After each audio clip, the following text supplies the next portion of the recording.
현대 기아가 유럽에서 약진하고 있습니다. 지난해 반도체 대란 속에서도 2년 연속 점유율 최고치를 갈아치우며 8%까지 올라왔는데요. 이에 따라 작년에는 코로나 이전 수준인 연간 100만 대를 회복합니다. 그런데 여기서 더 주목해야 할 부분이 전기차 분야입니다. 지난해 유럽에서 현대기아는 전기차를 13만 5천여 대를 팔았는데 이는 전년 대비 41.5%포인트 급등한 수치입니다. 올해는 더 드라마틱해서 올 1, 2월 2달 만의 집계로 작년 판매량의 절반 조금 못 미치는 약 5만 8천여 대를 판매합니다. 이는 폭스바겐에 이어 전기차 판매량 순위 2위로 유럽에선 테슬라보다 많이 팔리고 있는 겁니다. 전기차에 관심이 많은 분들은 잘 아시겠지만 현재 전기차 시장은 테슬라가 앞서가는 가운데 현대기아와 폭스바겐, 포드, 그리고 중국의 비아디 정도가 추격하는 모습입니다. 세계 1위의 도요타를 가지고 있는 일본은 전기차 분야에서만큼은 아직 별다른 존재감을 보이지 못하고 있습니다. 이런 상황에서 현대차가 일본에 다시 진출한다는 소식도 들려왔습니다. 이번 현대차의 일본 진출은 온라인 판매 방식으로 살짝 발만 담그는 수준이긴 한데요. 그럼에도 불구하고 일본에선 이를 계기로 아이오닉5에 대한 좋은 평가들과 함께 여러 기사들이 나오고 있습니다. 일본의 자동차 전문 매체 모터팬은 닛산의 아리아와 현대의 아이오닉 그리고 기타 다른 차를 비교한 기사를 냈는데요.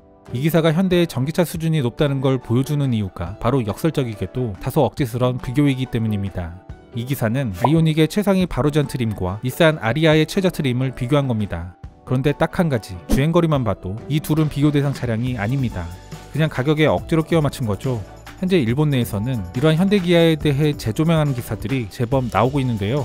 그 중에서 유럽 시장을 중심으로 꽤 잘 쓴 기사가 있어서 이를 집중적으로 소개드릴까 합니다. 그 제목은 다음은 일본 시장 겨냥, 한국산 전기차가 유럽에서 빠르게 점유율을 넓히는 이유.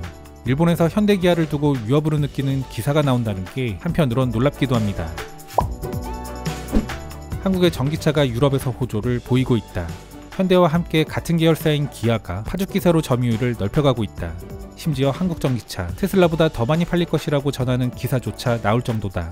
한국 브랜드 자체엔 친숙한 일본인들에겐 왜라는 의문이 들만하다. 실제로 유럽에서도 한국산 자동차의 존재감은 2022년 초까지만 해도 그다지 크지 않았다. 유럽 전체에서는 폭스바겐이 압도적이며 프랑스와 이탈리아에서는 자국의 자동차 메이커가 폭을 넓혀가고 있었다. 그러나 그런 업계 판도의 변화가 생겼다. 영국의 2021년 전기자동차 모델별 판매 대수에서는 기아 니로가 폭스바겐 ID3를 웃돌며 2위에 오른 것이다. 등록 대수를 보면 이러한 현대기아의 약진은 명확하다.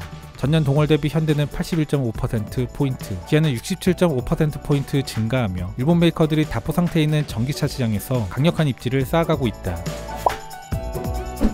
지난 2016년 초 아이오닉은 같은 플랫폼을 사용한 전기차와 플러그인 하이브리드 차를 출시했다. 일본에선 판매 당시 도요타의 프리우스와 닮았다는 비평이 주류였다. 하지만 이는 일본 내의 평가일 뿐, 기자는 프리우스가 하이브리드 차로 부동의 입지를 구축하고 있는 유럽에서 아이오닉과 프리우스를 혼동하는 목소리를 들은 적이 없다. 신형 아이오닉5는 지난 2019년 프랑크푸르트 모터쇼에서 선보인 뒤 2022년 들어 북미와 유럽 시장에 본격 등장했다. 그렇다면 후발 전기차임에도 불구하고 한국 메이커는 어떻게 유럽 마켓에서 자리 잡을 수 있었던 것일까? 우선 기아는 2004년 슬로바키아에, 현대는 2008년 체코에 유럽 판매를 위한 제조 거점을 세운다. 폭스바겐 등에 비해 상대적으로 저렴한 가격으로 개인보다는 렌터카나 리스형 플립 판매로 실적을 쌓아나갔다. 한국차에 대한 일본 시장의 평가는 시장에서 철수한 사례도 있어서 불행하게도 높다고는 할 수 없다. 혹은 한일 간 외교상의 현안 등의 이유로 한국 업체들에게 일본은 팔 수 없는 시장이 된 이유도 있다. 그러나 영국에서 실제로 차를 렌트해 타보면 가속 성능이나 승차감 등에서 일본차와 비교해 타면서 곤란함을 느낄 정도의 차이는 발견되지 않았다. 오히려 비교적 저렴한 가격에 합리적인 성능을 갖췄다는 장점이 크게 다가와 호감을 느낄 정도다. 영국도 예전에는 일본처럼 전기차가 가지는 주행거리에 대한 우려, 충전 장소를 찾기 어렵다는 등의 이유로 풀 플러그인 타입의 전기차는 꺼려지는 분위기였다. 그러던 것이 테슬라의 성공으로 사람들의 눈이 단번에 전기차로 향했다. 영국의 2021년 승용차 판매 대수 통계를 보면 테슬라의 모델3는 가솔린, 디젤차를 모두 포함해 랭킹 2위까지 올라왔다. 다만 차량 가격이 최저라도 42,500파운드로 고가여서 아무리 정보보조금을 적용한다 하더라도 서민들 입장에선 여전히 부담스러운 가격대다. 그런 시장에 3만 파운드 초반이라는 상대적으로 저렴한 전기차를 선보인 것이 한국 메이커다. 전기차를 갖고 싶다고 생각하는 환경의식이 높은 중간층의 어필한 효과는 그야말로 발군이었다. 가장 잘 팔리는 전기차인 테슬라에는 물론 미치지 못하지만 지난해 통계를 봐도 한국산 전기차의 약진은 눈부시다. 모델3가 34,783대를 기록할 때 기아의 이 니로와 현대코나를 합친 숫자는 19,470대에 달했다.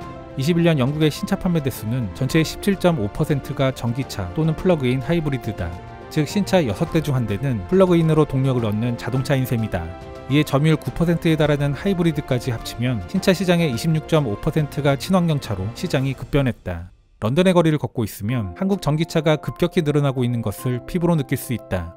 기자는 런던 중심부 호텔에서 히스로 공항을 향하는 도로를 따라 전기차의 보급 상태를 체감할 목적으로 자동차를 관찰했다. 지난해 말 크리스마스 전에는 전기차라고 하면 테슬라가 압도적이어서 1분에 한 대 이상 등장하곤 했다. 그런데 2월 중순이 되자 비록 테슬라보다 조금 적은 비율이지만 신차의 느낌이 물씬 풍기는 한국 전기차가 섞여 보이기 시작했다. 기존 현대기아의 전기차 모델이 많이 보이지만 판매가 시작된 지 얼마 안 된 아이오닉 5도 곧잘 찾아볼 수 있다. 한편 비록 친환경 기술이 강화된 가솔린 및 디젤차라 하더라도 이들 카테고리의 시장 점유율은 눈에 띄게 감소하고 있다. 영국에서는 2030년, EU에서도 35년에 화석연료 자동차의 신차 판매가 중단된다고 못 박았다. 여기에 유럽 전체에서도 탈탄소의 움직임은 꾸준히 진행되고 있는 사회 분위기도 있기 때문에 전기차로의 전환 수요가 늘어나는 것은 무리가 없어 보인다. 또한 소비자들이 충전시설에 대한 걱정을 하기는 해도 지금까지 부족해서 곤란하다라는 상황은 일어나고 있지 않다. 도시의 곳곳에 마련된 고속충전 공간은 항상 비어있다. 그리고 더 중요하게는 대형 석유 메이커인 BP가 주유소의 여유 공간을 사용해 충전시설을 마련하며 시설 확충이 빠르게 진척되어가는 모습이다. 아울러 배터리 성능이 올라갔고 주행거리도 대폭 늘어나고 있는 것도 수요를 늘리는 이유다. 유럽에선 2000년대 후반 테슬라의 등장 이전까지만 해도 환경차라고 하면 도요타의 프리우스라는 인식이 일반적이었다. 하지만 테슬라의 보급으로 전기차로 크게 이양하는 이 중요한 타이밍에 일본 전기차의 신형 모델은 시장에 존재하지 않았다. 여기에 한국 전기차가 등장하면서 일본산으로 갈 수 있는 수요를 단번에 틀어버렸다. 미국 전문가의 논평 중에는 아이오닉 5에 대해 테슬라보다 더 많이 팔릴 것이라고 말하는 평가도 나왔다. 테슬라의 모델 3와 아이오닉 5를 비교한 그는 물론 모델 Y가 풀 충전 시 주행거리와 성능 측면에서 최고의 퍼포먼스를 보여주고 있다고 평가하긴 한다. 그러나 그는 아이오닉 5 리미티드 트림은 모델 Y에 비해 훨씬 낮은 가격대에 비교적 활발한 퍼포먼스, 영리한 기능, 견실한 빌드 퀄리티를 가지고 있다며 감동했다. 이유가 탈탄소 달성 목표를 명확히 세우고 자동차 업계에도 그 대응을 요구하는 지금의 상황. 여기에 2022년 코로나 이후 V자 회복의 파도를 타고 신형 전기차의 시장 투입이 많을 것으로 예상된다. 자동차 업계에서도 50종에 달하는 전기차가 데뷔 또는 판매될 예정이며 그 대부분은 SUV로 전망되고 있다. 세계적인 전기차 르네상스의 시대가 도래한 것이다. 그럼에도 불구하고 일본 메이커들은 불행하게도 이러한 시장의 흐름을 타고 있는 듯한 느낌은 들지 않는다. 쾌조의 진격을 이어가는 한국 메이커가 일본에 재상륙하면 세계는커녕 국내 시장 점유율도 위험해진다. 유럽에서의 전기차 판매로 호응을 얻고 있는 한국 메이커가 강하게 공격해오는 가운데 일본의 각 메이커들은 이것에 어떻게 맞설 수 있을까? 자국산 자동차에 대한 프라이드가 강하고 국산차 소비 성향이 유독 높은 게 일본 소비자의 특성입니다. 이 때문에 현대기아차가 일본 시장의 점유율을 잠식한다는 것. 글쎄요, 기사의 마지막은 좀 호들갑스러운 걱정으로 보이기도 하는데요. 다만 현실적으로 전기차 구매를 고려하는 일본 소비자의 선택지는 별로 없어서 현대차가 가시권에 들어오긴 할 겁니다. 내연기관 시대는 당연히 늦을 수밖에 없었던 게 우리나라지만 전기차 시대는 테슬라를 제외하면 모두가 비슷한 출발선입니다. 때때로 국내 소비자들에게 원성도 많이 받는 현대기아차이기도 하고 개인적으로도 최근 너무 비싸져 버린 차값에 불만이 있기는 합니다만 그럼에도 한국 경제에 중요한 역할을 담당하는 기업인 만큼 이 중요한 전환의 시기 잘 성장해 나갔으면 좋겠습니다.